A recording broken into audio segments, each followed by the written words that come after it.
Thank you, Senator Cruz. Thank you. Mr. Messervy, as we've been discussing, I believe the Chinese Communist Party presents the most significant long-term strategic threat to the United States. I also believe that China is a global threat that has to be confronted globally, including in Africa. We have a vast range of interests in Africa and a complicated security architecture. Our interests there are counterterrorism, trade in critical mineral supply lines, global biosecurity, preventing illegal immigration that threatens allies in other parts of the world, blocking illicit finance of hostile actors, and even, importantly, space development.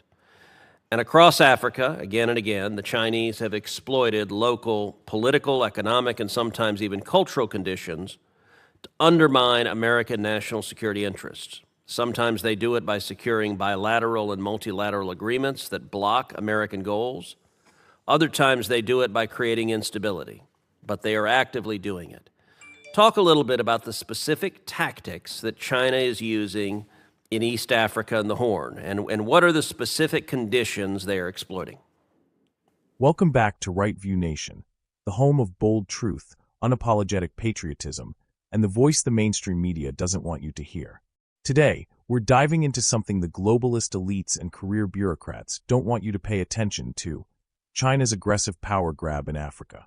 But Senator Ted Cruz just lit a fire under this topic, and it's about time we all paid attention. Folks, let's make one thing clear right out of the gate. China is not just a competitor. China is a hostile communist regime with a clear, disciplined, and relentless mission: to dethrone the United States of America from global leadership, infiltrate our allies, and build a new world order where freedom dies and authoritarianism rules. Now, while our own leaders are busy pushing pronouns in the military and obsessing over climate equity, guess what China is doing? They're playing the long game in Africa, and they're playing it with precision, money, military strategy, and sheer audacity. And where's the Biden administration? Asleep at the wheel. Senator Ted Cruz, one of the few voices still standing tall in the Senate, just exposed how the Chinese Communist Party is exploiting political weakness, economic dependence, and cultural vulnerabilities across the African continent. And let me tell you, it's not just about Africa. It's about America's future, your children's future, and the survival of liberty itself. Here's what's happening, and listen closely. Yeah, thank you, Senator, for the question. China, first of all, has a long-standing strategy for the continent. That's been a topic of this conversation, is the U.S. doesn't have anything comparable.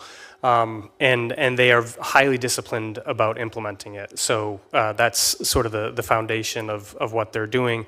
As far as specific tactics, they like to engage at a very senior level, the highest possible senior level. They do that in a variety of ways. Some of it is as open as bribery, but a lot of it is helping leaders, for instance, with key infrastructure projects that helps them politically in the domestic space, or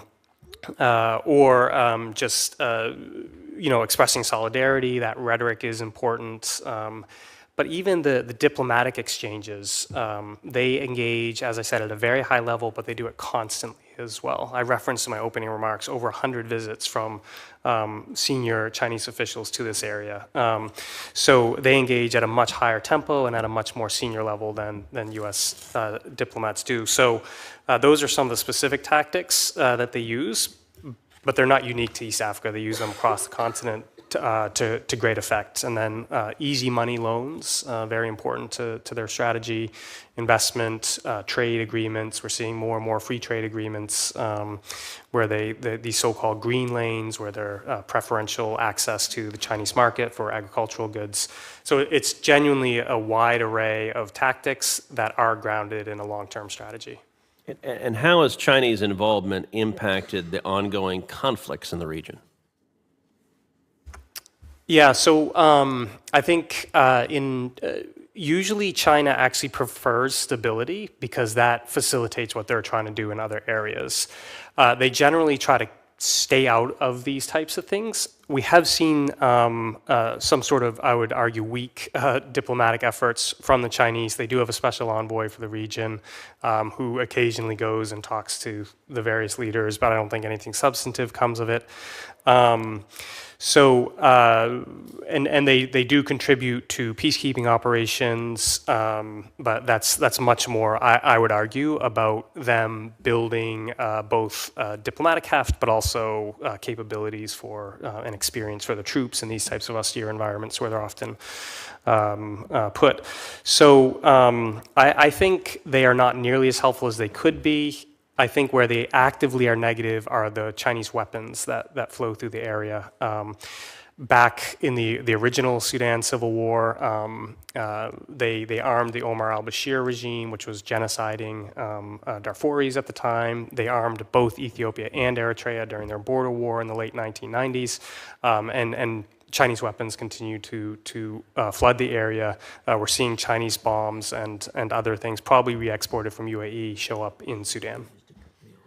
So many of the agreements China has been locking in are explicitly military agreements. Since 2017, China has operated a military base in Djibouti.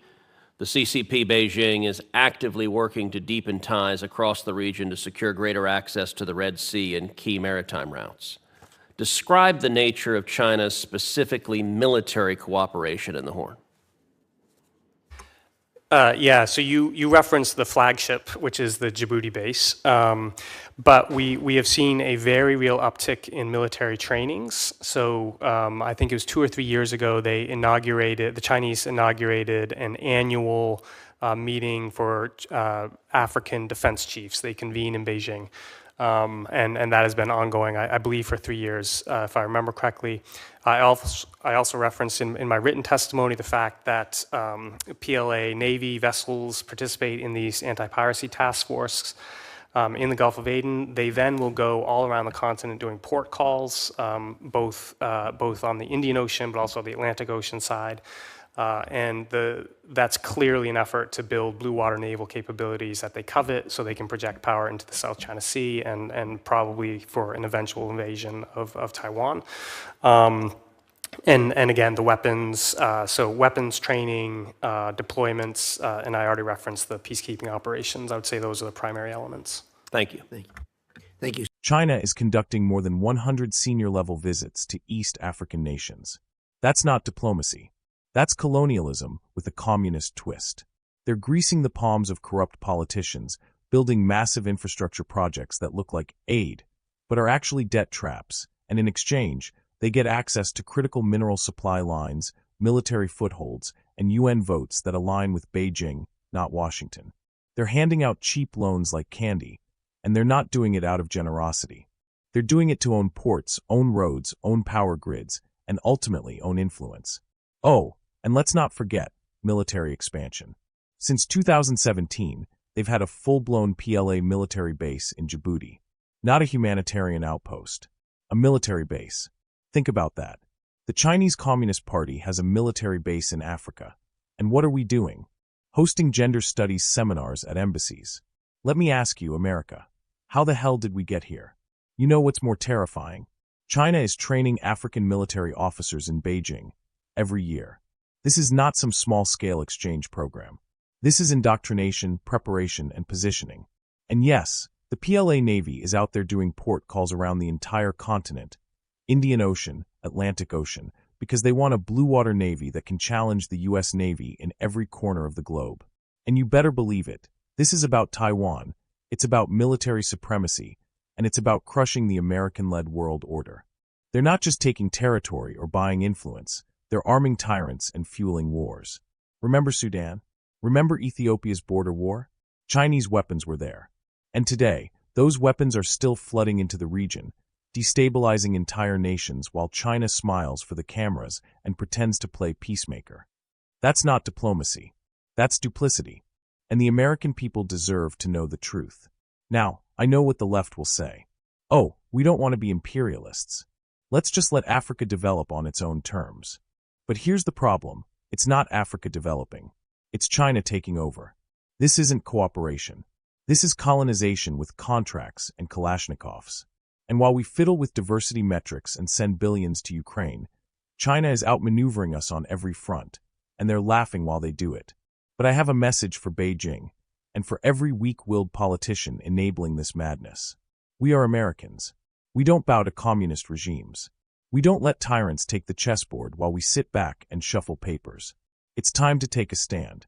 We need real leadership, real strategy, and real America First policies that counter China's advance in Africa and restore American strength worldwide. We need to pull out of these one-sided agreements, cut off nations that play both sides, and reinvest in true American diplomacy, defense, and trade, not in virtue signaling but in power projection. Because if we don't, the world our children inherit will be dominated by the Chinese Communist Party, and every value we hold dear, freedom, sovereignty, faith, family, will be under siege. Senator Cruz is right. This is the fight of our generation. And Right View Nation will be here every step of the way, calling out the lies, exposing the threats, and standing strong for God, country, and the Constitution.